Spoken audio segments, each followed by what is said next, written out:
Doctor BR Ambedkar బడుగు బలహీన వర్గాల జీవితాల్లో వెలుగు నింపారన్నారు భువనగిరి పార్లమెంటు కాంగ్రెస్ అభ్యర్థి చామల కిరణ్ కుమార్ రెడ్డి. అంబేద్కర్ జయంతి సందర్భంగా ఆయన రాసిన రాజ్యాంగం విధి విధానాలను భావి భారత తరాలకు తెలియజేయాలన్నారు కిరణ్ కుమార్ రెడ్డి. 134వ జయంతి మన ప్రియతమ నాయకులు డాక్టర్ బాబాసాహెబ్ అంబేద్కర్ ని స్మరించుకుంటూ ఈరోజు చేసుకోవాల్సిన అవసరం ఉంది.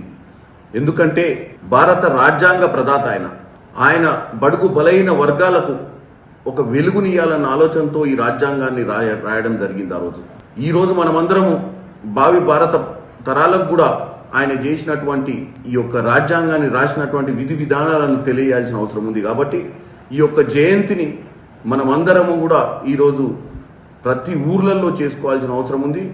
భువనగిరి పార్లమెంట్ నియోజకవర్గ స్థాయిలో ఈ కార్యక్రమాలు తీసుకోవాలని కోరుకుంటూ, అలాగే ఈ రాజ్యాంగాన్ని సంరక్షించుకోవాల్సిన అవసరం కూడా ఉంది. ఈరోజు కొన్ని శక్తులు దాన్ని విచ్ఛిన్నం చేయాల్సిన ప్రయత్నం చేస్తున్నాయి. కాబట్టి మీరందరూ ఈ కార్యక్రమం చేసుకోవాలని కోరుకుంటూ సెలవు తీసుకుంటారు.